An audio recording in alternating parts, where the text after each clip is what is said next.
அனைவருக்கும் வணக்கம். இது உங்கள் வில்லேஜ் ஃபுட் பேலஸ். இன்னைக்கு நம்ம பார்க்க போகிறது தஞ்சாவூர்லேயே ரொம்பவும் பிரசித்தி பெற்ற கல்யாண வீட்டு சாம்பார் பவுடர் எப்படி செய்கிறதுன்னு பார்க்க போகிறோம்.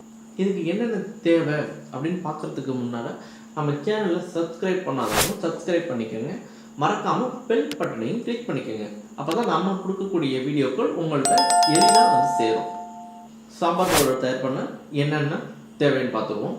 தேவையான பொருட்கள்: நாட்டு மல்லி 50 கிராம், காய்ந்த சிவப்பு மிளகாய் 50 கிராம், துவரம் பருப்பு 100 கிராம், கடலை பருப்பு 50 கிராம், 1 டீஸ்பூன் வெந்தயம், 1 டீஸ்பூன் சீரகம், மிளகு 5 கிராம், பெருங்காயம் 5 கிராம், சிறிதளவு கறிவேப்பிலை.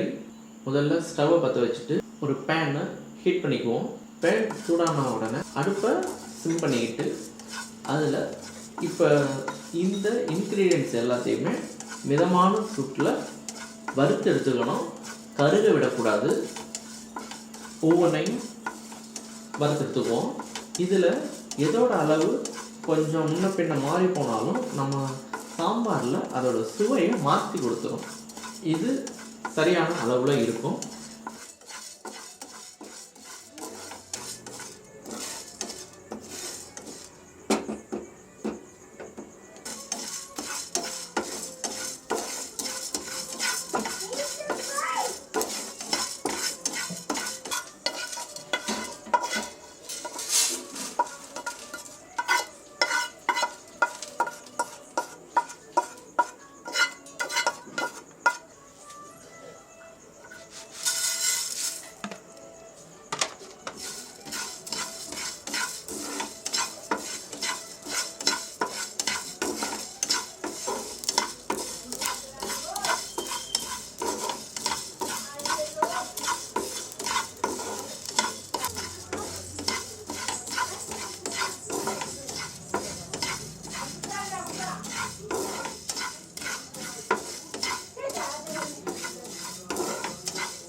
இப்போ நம்ம எல்லாத்தையும் வறுத்து எடுத்துட்டோம்.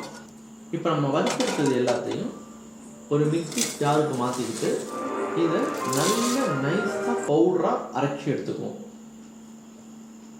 நீங்கள் ஒரு சில வீடியோக்களில் பார்க்கலாம், இதை வந்து எண்ணெயில் வறுத்து எடுப்பாங்க.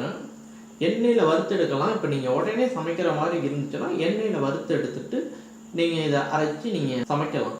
இப்போ நம்ம எல்லாத்தையும் அரைச்சி எடுத்துட்டோம். அரைச்சி எடுத்து இந்த தஞ்சாவூர் ஸ்பெஷல் கல்யாண வீட்டு சாம்பார் பவுடர் இதை வச்சு நம்ம சாம்பார் ரெடி பண்ண போகிறோம். அதை அடுத்த வீடியோவில் நீங்கள் பார்க்கலாம். நன்றி, வணக்கம்.